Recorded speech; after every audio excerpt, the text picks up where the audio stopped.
pasal tha thang hleya bungkuana ziak tu jasi pachuau hun le ni a herliama mual cheng kholama tang chuan eng thu tharma an hrezui talova tai khama te chuan rozi ka te chu an nang ching man talo nge tila hriat ni su lolam na tulin aron tlak buak chhozui ta bok ne sentlang kholampo an bo ruak rit lutuk zual pui theng hilin lolama an fe ni tina chutiang chuan hun le ni an chiar chho bek beka wang pui bo ruak po aron her chuak le tre to mai pasal tha chuna lunga dam thei mo lo rozi ka van nei dan em mai chu makati in a oi lo zok hiela mual cheng kholam la in pipe pupe an ron ti zui talo bok nen rozi ka telam la pualenga thangtla angwang wang an ni ta sia mahan lak vak ngai na big a helo ani aru kero chuan benga chiru renga fawang lo her chuak sela rozi ka te zong tura tho chu aril ruk tarana khatia ralin anu le pa ten tha sak nu kha chuan phira chu nu le pa nei lo farra mai alo ni tarenga ama ero chu apu thang vela te nu pa in an la dam pui ve treka chu chuan anun kho har lutuk tur po tlemin atizi om deu zoka apu hian adu atin a thlawang po a hauna hle nge a athangkam na te hruain thil tam tak a hril thina phirala nau pangfing war tok tak mai ani baka apa in alo hruai shat to alo ni sa bok nen ramlama phe chuan angai tuam lo viu mai apu poin taya nang zongini pa ilaron chun fu don khope kan khodai ngul le pho ilaron ni thuai ta veang ati chuak hiala phira chunau pang har thet thot le dolkai zu mai hiania arual puite jinga chuan a om khau ber pol ani hiala apu hian anu le pa te chanchin chu a hril ngunin an thi dan thleng main a hril fai kil kela atu panena chuan taya iron tlang valtika inu le pa te phuba hi ilange durani chu eng tiklai main theng ngai suang che ti in a hril bova phira po in apu thu soi chu aril ru in avong thakhiawa anu le pa te thattu api le pu te thattu la ka phuba langai turin apu la ka chuan sia acham hialani tu kha chu thang vela te pu tu chu lolam kan turin anin zuiliam thlanak naka khatia thang le te nu pa ber an thi ta ka kha chuan lolam po an ngai ven zui tamang lova ama tar chak vak lo tak alo ni to bok nen ram na han thok chi zia po ani to lo an ei bel ber thang le te nu pa om talo chu an mabak athim ru hle to mai mi nu kho ya muang chang kal nek nekin lo po chu an zuk thleng thlave mai boka an felo na arei ta bok nen thang vela chuan an lo po anim to viavin alo ring khania ma selo an zuk thleng chu arin lo lam dayani tamaya an lo chu an hriat mi lovin tu te nemo an lo thlo fai sak vek maya bula athana samai bok nen thang vela lom boxi le ril runa ru deu boxi chu an huka ul treu maya ti chuan thla ma lu tin an han chol wanga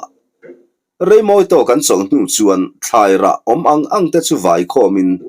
thola ya chuan an pu tu in an in zui le ta neka heti lai hian triau ra la om sukte pasal tha san piala le a ho ta chu lu sei rama rol ralin an lo che chuak ve mek boka ramchin an hriat suala le ya sentlang kho zaw lama chuan an ron chuak ta hlol maya van duai thak tak main thang vela te pu tu nen chuan an in tong fu pal lau mai ni phira chuan sukte ho chu lo hmu in apu hna chuan apu so tu te mon ron kalania ahan ti zui hnal zata thang velan atu pasoi na lam ahan thlir nak chuan le sukte pasal tha te chuan an lo hnai chil hle to mai he lo nia in sa seng na man aom to lo ti hria in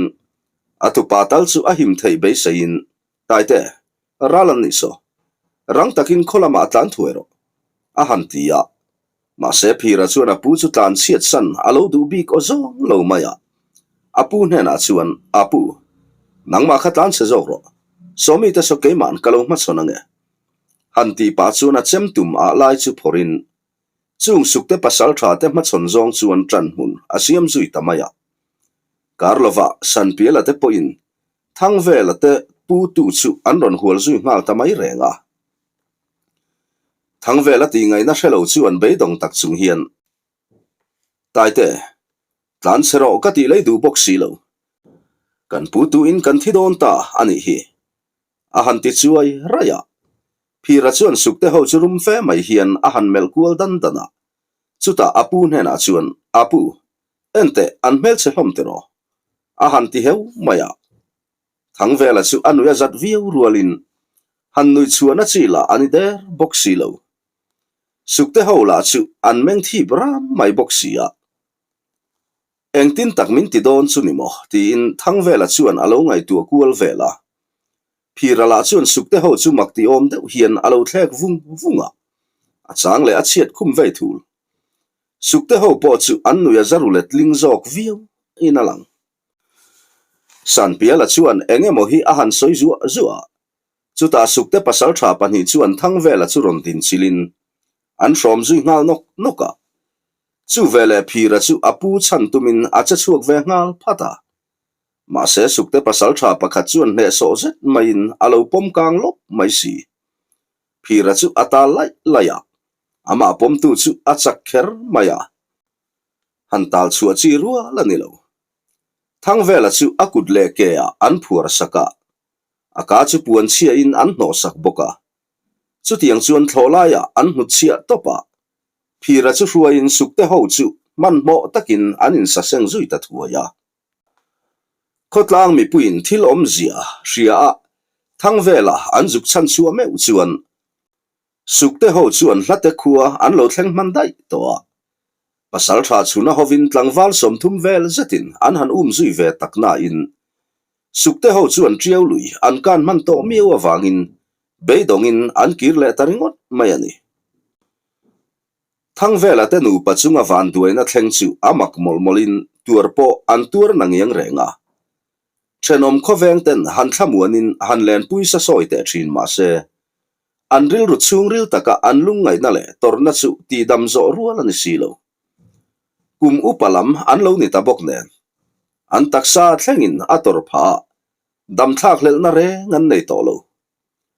pasal tha chuna tak po chu a hreom ti berber te zinga mi ani ve nge yang le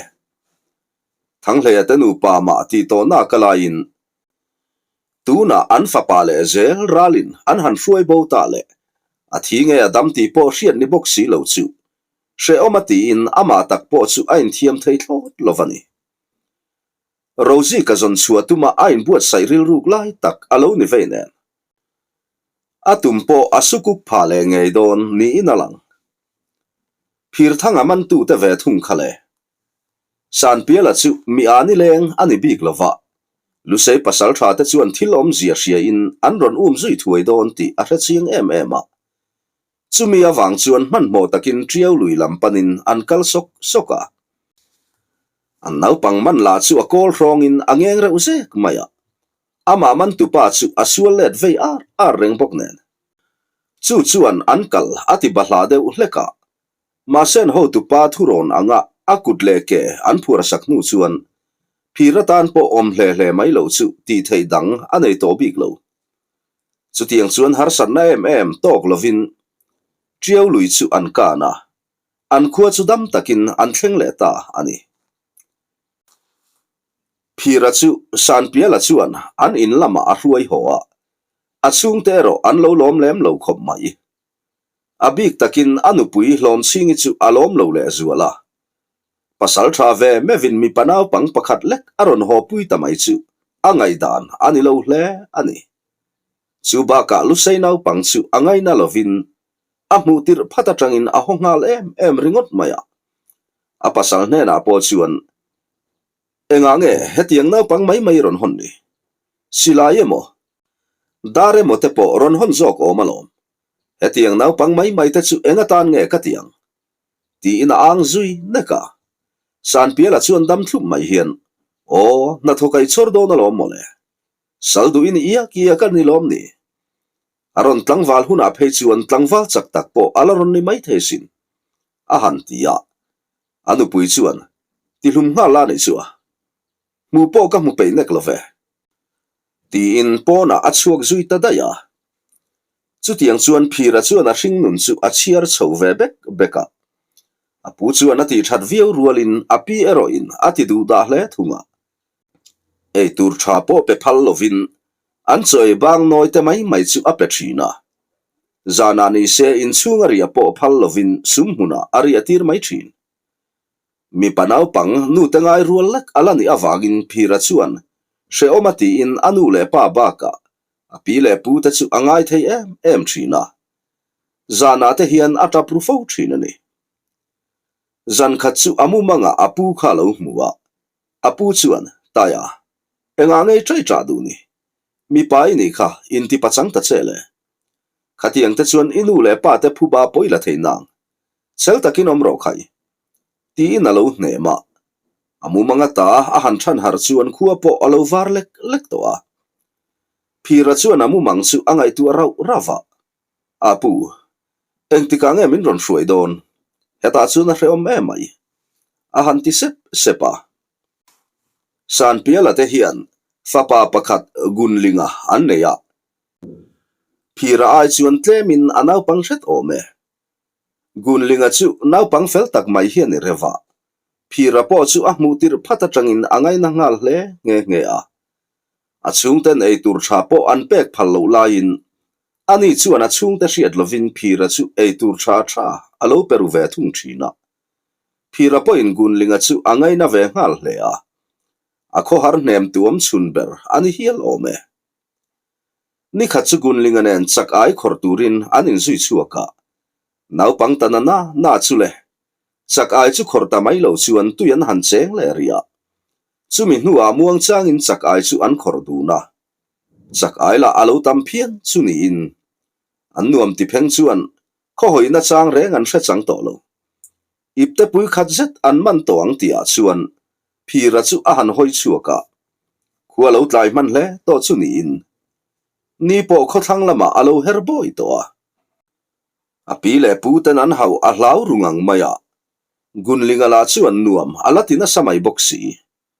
ma se khuai na thim nan mayang ti lavin phira chuan a ho pui thei ta rama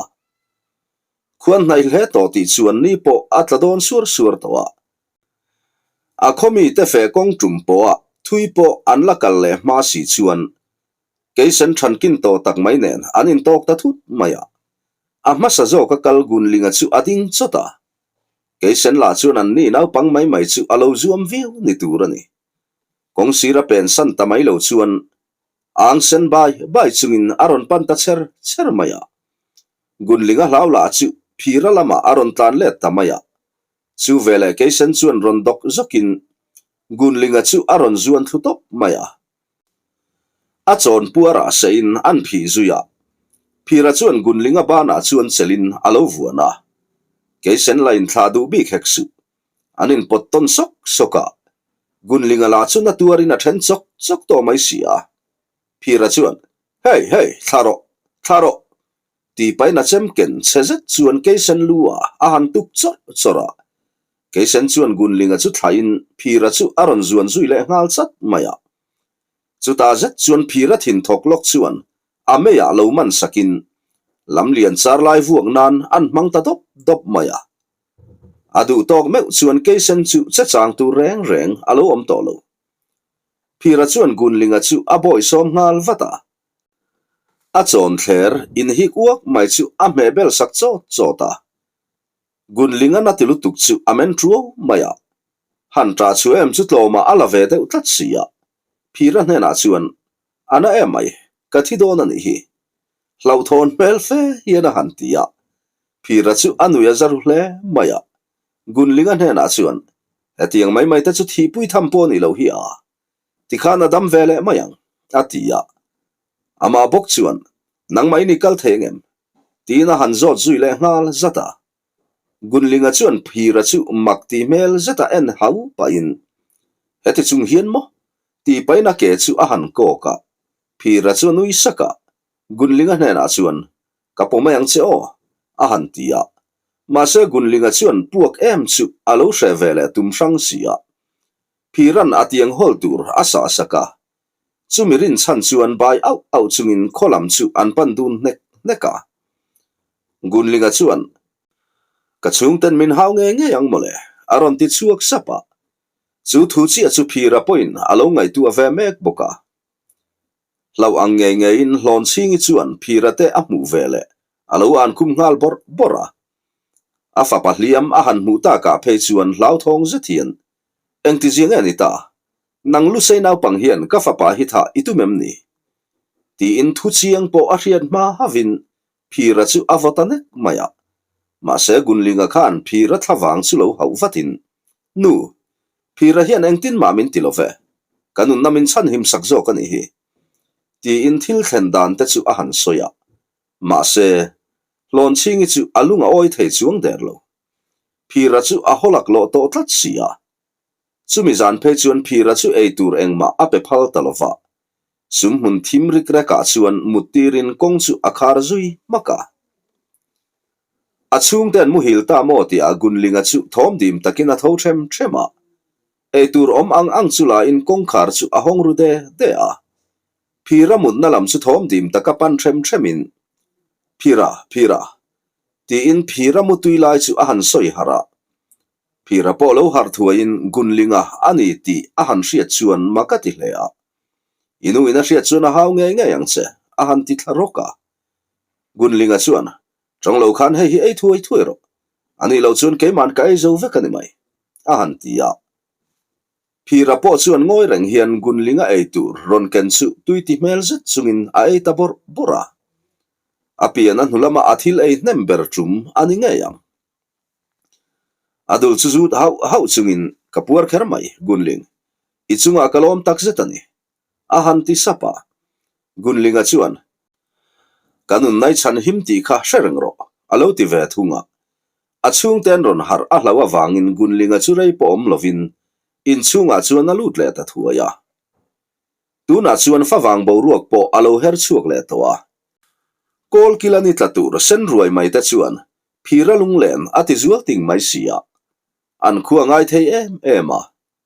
อาปูตะเกียงลุงม่วงตะกะอมเลเทเตข้าอัจฉริมาเสจุงทิลเตจุสวงตัวน่ะไหมอาตะกินอัดเล็งโดนเงตีปอเชียดโลดูทุสามไม่นิจอกเสียไว้ขัดจุที่เฮียนังไงตัวเหตุยสุกเตหูสละกตันเร่งไม่จงอินเอ็งตินเงกันอุเลปาเตผู้บากะลักเทียงนี่ตานชัวดานไงตัวอีละทางตีอินมาเสเอ็งตินเงอัตลานชัวตากังแล้วตานชัวเทตเตเรงปอนี่เซรัมชินเอ็งมาอาเรสีโลสุกเตหวินอันมันเลนิงัดเพจวนอันทัดดูงาเลมกะอันนี้อมเสีย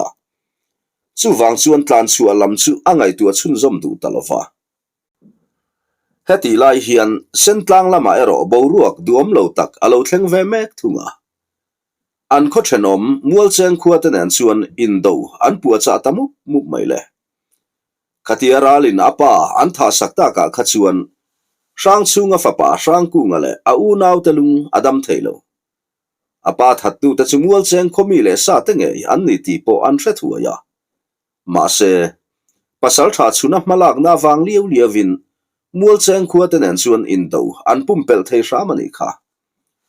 ข้ามินูคานอันบรวกปออะไรเช่าเสตาเช่นขัดเพจวนรัลม่วงตะกินอันข้อสัตว์โซเลเทโดเนโมอันโลอินติรุมันฮิลตัวมาเสช่างกุ้งแต่อูนาวชวนอารูกราลาผู้บาลักอันโลตุมเร่งชุนินอันลัลเชียเท่าลวินมัวเจงโคลามาชวนรอลราลินอันโลวัชชวกเปกามัวเจงโคปปัตนีวัฒตินอันลูอันหลังเงียชุชวนบรวกอติอัลทาร์เลอาผู้บาลักตุมินอันอินพิลตันตาเจวะอัตโตปาเพจวนรอลรัลไม่อินเบจุดูตอกลวิน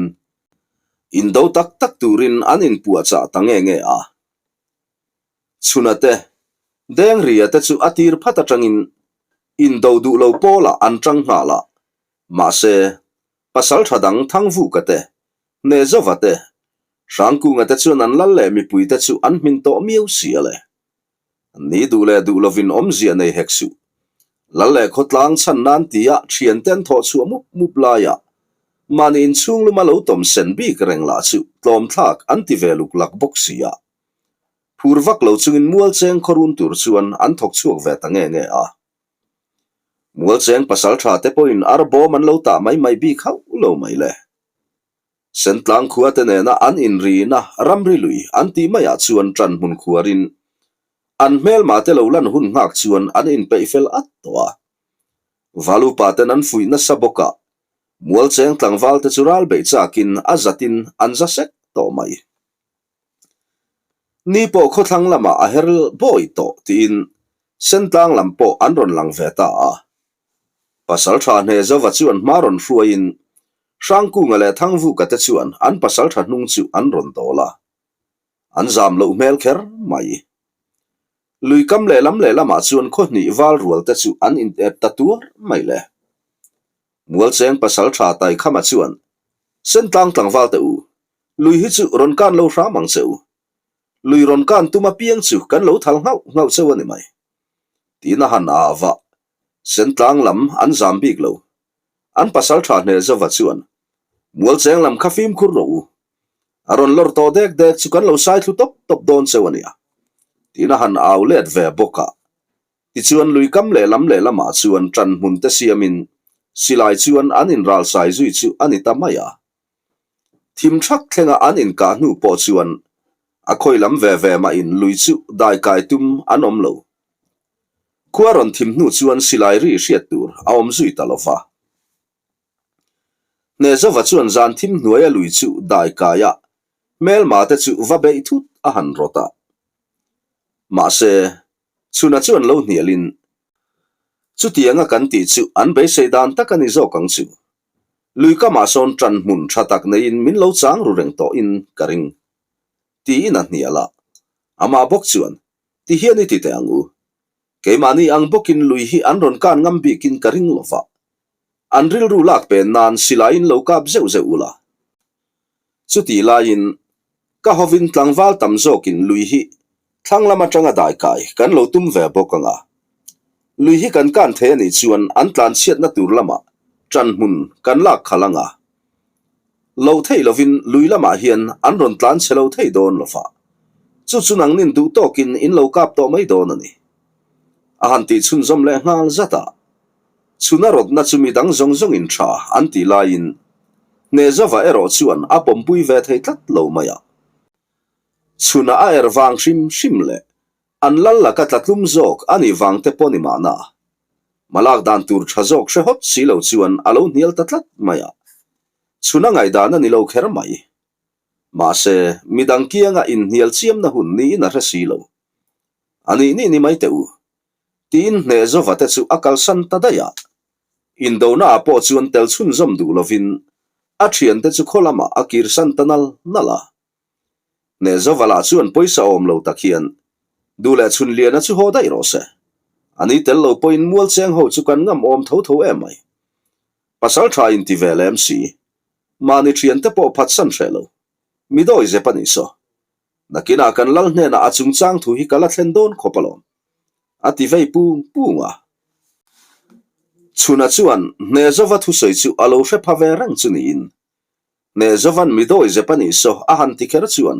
athina keizak maya thinrim o tak mai hian ral ne zo midoi zep kan ile ni lo chu nakina lal tu la ngai kan la fia don nia ina han outlet ve ngata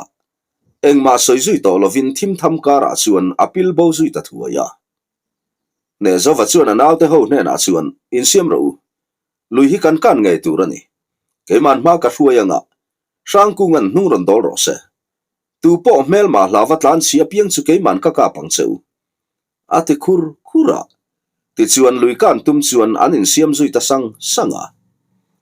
lui kama chuan thom hriat tu reng a om lova mei eng han de zeu tak ngial po mu tur a om heklo tui chu a khawlu tuk lo awang le thuk tak ani hran lem lo awangin dai kai po a hu phur om lem lo hle a hu phur om berazok chu vau kama om an mel ma ta chuan ni silai ne nan lo chang ru khieu lo wangti a hriat si lo ne zo va chuan ma ruain thom dim thei ang berin lui chu adai tan ta silai keng ho chuan an silai chu ti hu hlau takin an lu chung lama an lek chho far maya chu tiang chuan lui chu an dai phei zela an ma hruai tu hne zo va phei chu an ral le lam a thleng trep to nge nge a ma se chu ti lai tak chun silai aron puak ta dot mai le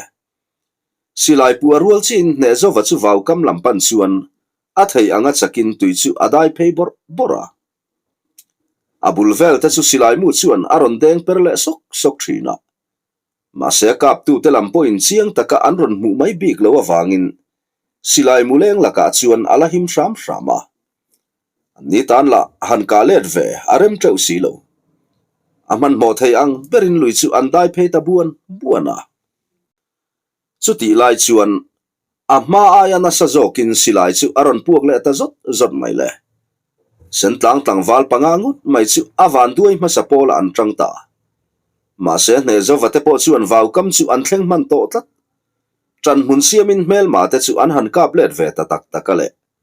sapui kang ang main silai chu apuin apuak dur ani maya a khoi lam ve po anin lo tanual mai sen tlang lam chu an thapui tho in mel ma te chu an han nor trana ma se tran mun nge thatak lo nei to mual cheng tlang wal te chu ti mai in an hnung tol tu bik lo tai khama nge mai khan ofiak thak mai in mual cheng tlang wal te u in tran mun kha pen khat po in tol san tur ani lo a hnung tola piang chu pon fen ka fen ti rang cheu tin a naw te chu a han fuya tlang wal ke kani in ti chin velem tan chuan pon fen chu thil za thak top khok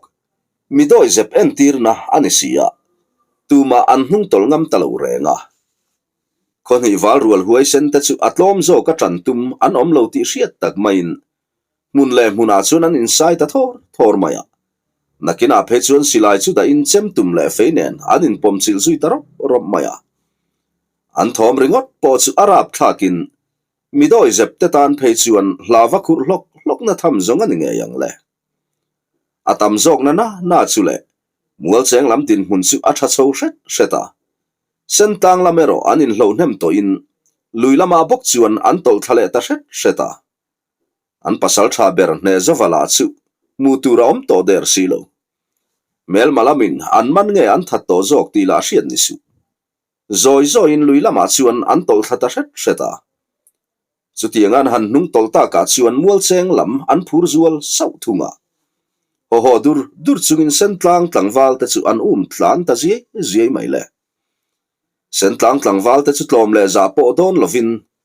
an sahim nan chuan an tlan cheta duai mai ani chutia sen tlang wal tlan chia te chu mual cheng tlang wal then khatin zuin luya te chuan an lain sa zui si maya sen tlang wal te chana chaw tak zet to mai ma se chu ti lai tak chuan an ram chin lama tangin silai aron puak ta thor mai le mual cheng tlang wal pakhat chu tre ngal thotin tuya chuan apil zui ta bur maya chuta pasal tha chun liana o ngai mai khan mual cheng tlang wal te u thin du ni lo chuan in ram chin lama khan tolkir le toro u aron ti fiak ta thak maya mual cheng tlang wal te po chu an ding deuh chot hloma an mani ron au tu o lo chuan na lam chu an thlir ngal thupa chuti lai chuan pasal tha chuna point asilai chu alo so le mol to a tlangwal pakhat chu a huai sar fal deuh bi nge a thian te din thup lai chuan mai maya kan tol ki rom lo e mai khonge I han that fai phier lo teang ti le malam ron pan sur wala chu vele pasal tha chuna silai chu apuak le ta thor maya chu tlangwal po chu hnung lama tol let ngal dorin tuya chuan atluri tabura chuta me uzong mual cheng tlangwal te po in pasal tha chuna chu zuam mai mi ani lo ti an hre chiang ta hle a chuti rualin han tol kir le em chu tloma an la deuh boxia luilaya chuan an ding tareng ringota ma sen pasal tha tai khama khan anaw te churon avin in vai khan ron le thuero u aron tia ti chuan mual cheng tlangwal te chu an ram chin lama bok chuan an let le ta nge a chuna chuan an khotlang wal te chu a han mel kual dena ne zova mel a mu tak mai lova chuan mak atiru hle a tlangwal ho ne na chuan khoya nge ral ne zova hiom ti na han zota tlangwal ho chuan chan ngai nan hrelo kher mai ngoi rengin pasal tha chuna chu an en tlok ringota chuta thangvu ka kharon pen chuakin chuna hena chuan khatia ral le lam kan kaya chin kha nge zawa mel reng ka musui ta hau lo maya mel malamin an man nge an lo ka phlum zok ti ria reng kan om lo ve a han tia chuna chuan room hut chung hian ral beidon reng in ruam man na thatak nei masaka ngai ti in hre to che kang chumo ka thu kha zom ni ula hetiang hian in che chelo tur a han ti chumle muka diktak chuan alunga oi chi alo reng ani an in hlo hnem ba ka liam tur la chu an tha hnem hle sia chuna bok chuan rale lama son kan thian te ruang ale reng mai kalsan mai thei kan ni lo ve liam tur lo zong kha min zui ula kan thian te ruang so kan va hlom ngai tur aniang a han ti chun zom le a ti chuan liam tur lo zong chu pasal tha chuna hnung zuin an cha chuak le ta tun trum chu mel ma te va be tur ni lovin an thian te ruang hlom tur zo ka an che chu angai ta ani chutia chuna te hovin an om na lam an ron pan le ta chu an mani ron be that le tu ma riak nga in mual cheng lampo an lo in ral ring na samaya chu muin chuna chuan khai mual cheng tlangwal teu lo hlau thong du su kan thian te ruang hlom turin ania kan ron kal ni ti na han awa tai khama chuan a tha e mel ma ni ula in thian te ruang hlom hi chu kan phal sakang cheu tun nuwa kan lam hoin siam in lek to tura ni lovang alo ti siam shaya mual cheng lampo an in hlo ve nu la wangin an buai hle maya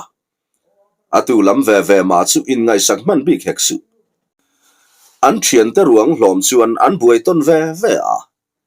sen tlang lam chuan an thian te ruang chu seng hoi zung in lui chu an kan pui le ta thua ya chuna chuan ruang ta chu uluk takin a han en dik le veka ma se ne zova mel reng a muta chuang hau lo maya kan mi doi ze pa hi atlan sian nge yang shep tak chuno tiril ru chungin a in seru na sata maya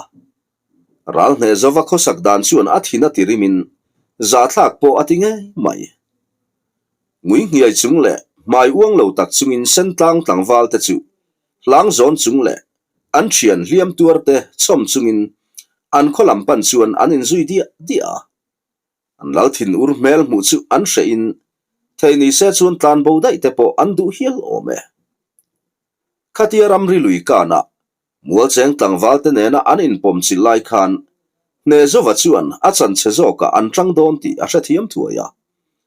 mual pho na tur le ming hliau na tur chungai ngam lovin pasal tharil ru ang lo takin a thian te chu arel bo san ta dai mai ani ni e ne zova chuan damala thlel ve tlat sia a thian te kal liam tur chu rala tangin ngoi reng hian a thlir dowa pasal tha chuna mela muta ka le ama ne zova zong ni om taka amit alen kual ruai lai a han mu phei chuan a trim sok maya pasal tha ve bok chuan a thil ti dan engma chu a haidon hau silo tho khan lak hal pain chunek katan hi chu nila nok sak don ani hi a han ti sapa chuta eng thile mo hi a han ngai tu chuak thuta thadon riavina hrele ngal nui suk pain chunek tunge lalla ka tlathum zok chu kan hre don alom a han tile sapa sentlang khuwa chu angui ruai maya in dona chuan an pasal tha le tlangwal te chu atlom zoka an tang ta si chu mai ala ni lo pasal tha ne zawachin la hriat ala ni lo chewa ralin an than nge an man ti la an hre thei si lo lalngur vunga po athina urin pu mo tur adap kul ruaya chuti hun lai tak chuan ne zowa kha aron lang ve ta hlol mai le milu pakhat aron akho nge ya an lal hne na chuan an tlom chan chu chun lian awang ani thu te a thian te phat sanaral po a bei ve du lo dan te chu alei ko thei ang berin an soi ta zar maya lalngur vunga la in mo pu tur alo da pril ruk lai takani boknen chun lian a chala chuan phunga top ani ta ber maya chun lian a chu mi doi zep mani thian te phat san tu a an pu thu ta der maya ni chu achung chang thu mi in an soidan chuan pasal thathin chu chemte avi ang main atur ngut maya achung te tak ngial po an zakin sheoman tinga maya apa phechuan fapa emo kanei kalo ti chia midoi zep mani thian te po phatsan thelo moi lo nia ipa hi min vati zak ngai vele etiang te chuan kho eng po kan hungam to do nem niang ati khum ve ta phiar maya chun liana chuan kam khan mai na pa chu achang le tu lo zan kha chu zolbu ka tlangwal an kim thep thop lain chun liana chu ral thuam fam kim nen aron lut tarup mai le zolbu kaloi ho po an re ngal dak maya chun liana chuan amit len kul ruin ne zowa chunga chuan amit chu atop ta chat maya muang changa ne zowa thun na lam chu va pan phei chat chatin ne zowa ma tak chuan a han ding kak trai maya chuta o chang khe khok tak hian ral ne zo ramri lui kama mi doi zep tia min soi khai la hriam nangma wangin tu na chuan phatsan tu tia hriat kaloni ta khi eng ang fakawa huai sen nge mo iloni ti chu i han fia teng miang lalla kai tlak tlum wang mai hian ka thei takemo ilo ti ange mi doi zep anga i soi hi min han ma chon ta che silai ti le silai chem tum ne na in bei ti le ka hnil chuang lo thi thleng thakin oniang ti ina chota ral ne zawa mel chu adang ngal so pa lau wangin atiril te chu akhur ta der mai le chu tiang renga chun liana thin rim mel chu tu ma in anla mungai silofa amit meng te chu thin rim wangin adesar maya mela chun poisak le lau anei lo ti alang reng mai sia ne zawa te ang vau pung tina satlia vengot thin te tan chuan ahu hang ringot po tor tham tak mai hi ani toa chutakara ama ahan chole ta zel phechu chan po achangam lo chiang kher mai ne zowa chu angoi ta renga wang chuan chun liana thinin atuar ta lo nge ne zowa chip sama han tham lop pain mi pai ni na nge mani tap chak zola hu pum si hi ahuk muna meu chuan doi o i chuale tak zul ni hei hi serang ro tu na china ka poi soi zonga i kho sale ni chuan ilu hi kalak sak tong che atia nunglam hoile to map lovin zolbuk chu achua san le ta zanlama thil thleng chuan atuk zinga khuwa akha ngal thuaya lalngur vunga thin ur chuan chunliana ta chung chu chumini la akhua chua san ngal turin thu apetarum ruma lal thu chuakin sentlang khodai ngul lo ne kum khuwa pasal tha chuna a han deng ta chu alu na ngai hle a ama erran tu ne zowa thil ti ani ti po a hai heklo mitam takin uite ma se lal thu chuak ni miu hekle ha chang thial rap chungin theito pa anun na hial po chan huama alo beichin sentlang khuwa chu tukhum cha a chon san ve ta nge a lalin chun lian ta chung a han not chuak ve ngot chuan ngonga nei rang kher mai chun lian ten pe ma tangani ni aliam le man or ti in tu khachu tlang aw pa chu man mo takin lal in lama atlan chona an lo mu tui lai chu kai thovin lalpa tho te khai tina han awa lalngur vunga chu phel deuh pheng phungin aron tho chuaka tlang aw pa hne na chun enge ni tapek tunang jing thang amiron kai tho tak mai ni alo ti hluka tlang aw pa chuan lalpa min ngai damte thil thalo tak kan tong don ni in ka ria a han tia aha lutuk chu a han thole ria lalngur vunga chuan eng thu nge mo i soitak chiam chu ni le nang pui ro hi i tho a ni lo mo a han ti chuan tlang aw pa chuan ni lo ka tho a o zong lo ve lalpa i kuale tuiten an pem zo san ta chen hi a han tia tlang aw pa thu soi chu oi lo mel zat hian eng ai soi chu ni ka kuale tuiten min pem zo san i ti elo ka oi po i ring reng emoni a han ti zeta ma se hlau thong ru le ta dewa tlang aw pa hne na chuan tite khua chui fang du nang miang a han tia lalina tang chuan anin zui chuak du na nia chuak sang fe to ti point sentlang khua chu alare thiap maya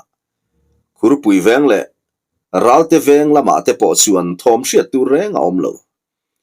lalngur vunga chu hlau thong ru tak chungin in tina chuan an lut lora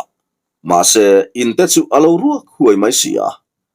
phatrua lovina khomi pui te chuan an pem san ta ti chu a chiang reng mai le มันโมตะกินอลลินละมาชวนอัตลานโซลกลกะที่ลมเสียเสียอินคนบอลอุปาเตโปอันรอนหลังเวทัวยะมัวเวงะข้อสาเตตีโลมีดังจงชวนอันลัลสุอันโลเปมสันเวกไม่ฮิอาโลเนียลัลงูรฟุงะสิลไฮลุตุกสุอินดอมกุนตัดลกไม่นี่สะโปตะกินaข้อสาอินดูตะกินโรวะเรละa khua le tuite wangalal ni ve maya ni tila ain shadu heklo lei nei takaro arel thina wangte au pa fa te adu saklu ata wangte in mi pui tam jok an lung oi zo talwa pasal tha chun lian ate me a han no chu azui le tak nu a phei kha chuan sentlang mi pui tam jok te chuan an lal chu ron zui reng tlaka an ngai to lo hi alo nia ti chuan an in thuruala zan khat thil thua an lal chu an pem san ta dial mayani tuna chuan khuati tham re nga nei talo in chir engang ma se asot to mol silova alo du sak em thin te point adin hun alo chiat ta ka chuan an phat san zo ta mualkil upa te me point an lal chu an pem san ve ta sia khuale tui nei talo chu lal ni reng thu om hek lo le a u naw dang te bel turin sentlang khua chu a chu san ve le ta nge a chu tiang chuan ani sentlang khonuam tak thin kha an lo rau san tak ni chun zom le tur